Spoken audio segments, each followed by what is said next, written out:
Hi gang. So today I wanted to talk to you a little bit about how to fall, learning how to fall out of Pincha Mayurasana, and also look a little bit at handstand because they're kind of quite similar. In my opinion, one of the most important things you can do in your inversion practice is learn how to fall. Because if we can't fall safely, and we don't know inside that we are able to fall safely, then we'll never really be able to find stability and strength within the room in our inversion. Because if you think about our nervous system and how our nervous system, its primary role is there to protect us. And it's super, super clever at doing that. It'll find all kinds of ways to ensure that it is keeping us safe. So if we are trying to find an inversion, trying to kick up into a handstand or kick up into pincha, but inside us we don't feel like we're safe, we don't feel like we know how to fall or that we can come down safely, then our nervous system is going to know that straight away. It's going to be like, right, okay, we're not safe. How can we keep safe is by not coming up. And so you might have even felt that in your practice where you've been wanting to kick up into a handstand, and it's almost like the brakes are going on. You're like, oh, you're straight back down. That is your nervous system going, no, we're not safe. We're not doing this. You're not doing this. I want to keep you safe. So the most powerful thing that you can do is learn how to fall lightly, safely, consciously. And that way, once you know that you can fall, I promise you, you'll suddenly be finding much more height, much more ability to go up. Because you'll feel safe, and if you feel safe, then the sky's the limit, literally. So really, really important practice. For me, one of the most important things in your inversion practice is knowing how to fall safely. So ultimately in your inversions, your arms are learning to behave like your legs, your hands are learning to behave like your feet, and your shoulders are learning to behave like your hips. You just need to train this part of your body to respond to the earth like your legs and your feet and your hips have since the moment that you were born and started navigating with gravity. So we'll look first at how to fall out of handstand, because it's the way in which you find your dominant falling side. I haven't found anyone yet that doesn't have one side that's dominant. And once you know that dominant side, then you'll be able to start to feel that within your inversion practice, and you'll know how to respond if you do feel like you're falling. Okay, so come to stand up with me. Stand up, have your feet hip distance apart, and just close your eyes for a moment. Take a long breath out the mouth. Bring all of your awareness into your feet. So you bring your awareness into your feet, feel the circumference of your feet on the earth. And you might start to notice, or you will start to notice, how you're really not still. There is nothing still about being upright. We are in a continuous journey of rebalancing ourselves. We are never ever still. I say this a lot in classes.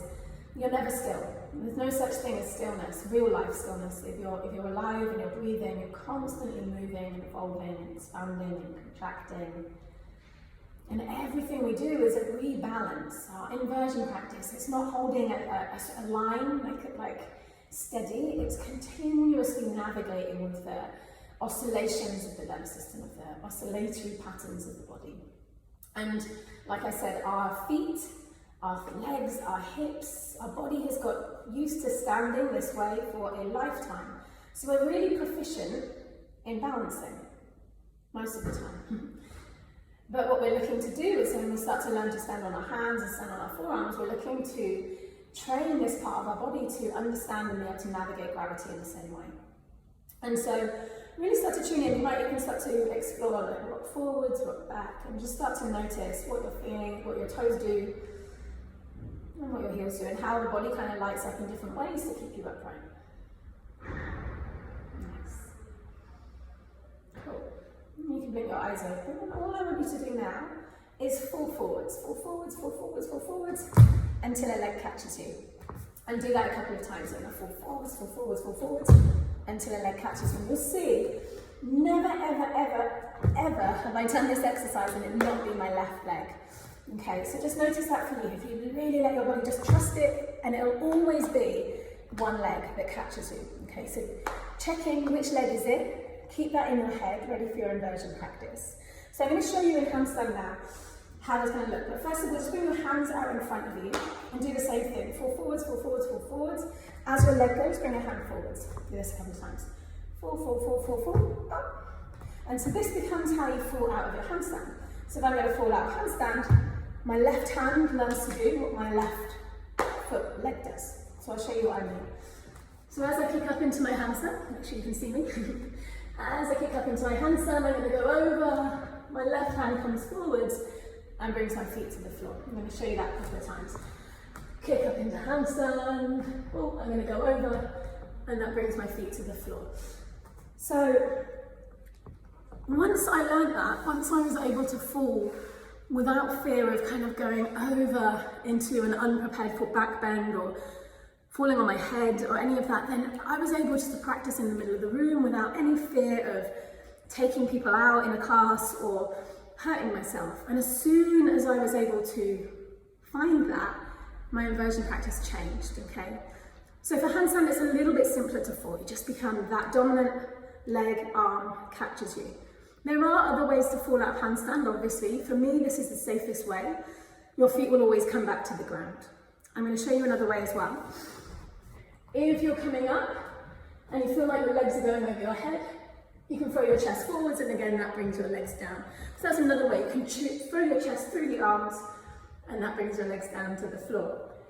Of course, you can train to forward roll out of it and all kinds of stuff like that, but the safest way is to land back on your feet, ultimately. So with pincher, it's a little bit trickier because you're a bit closer to the ground, but I'm going to show you, it's the same dominant arm. So the same leg tends to be the one that would be going over, so it's going to be the same arm. So for me, it's always my left arm that catches me. In your pincher, what it becomes is as you go over, and I'll show you this from here, it becomes like a turn of this hand, which brings you back to the floor. So from your forearms, as you feel your legs go over, this arm will kind of turn. So you send your elbow out to the side, and that will send your legs back to the floor. So as the legs go over, this elbow, you notice you just have to send the elbow out to the side, that brings you onto your hand, and that will send your legs back over. Again, you can even, same thing with handstand, if you feel your legs are going over your head, you just throw your chest through to counterbalance and shoot your legs back to the floor. I'm going to try and show you how that looks. I find it really hard, not to sound annoying, but I find it hard to fall out of pincher, but I'm going to try it for you. So I'm going to fall. And I brought my legs back to the floor. I'm going to show you one more time. So as I go up and over, that brings my legs down.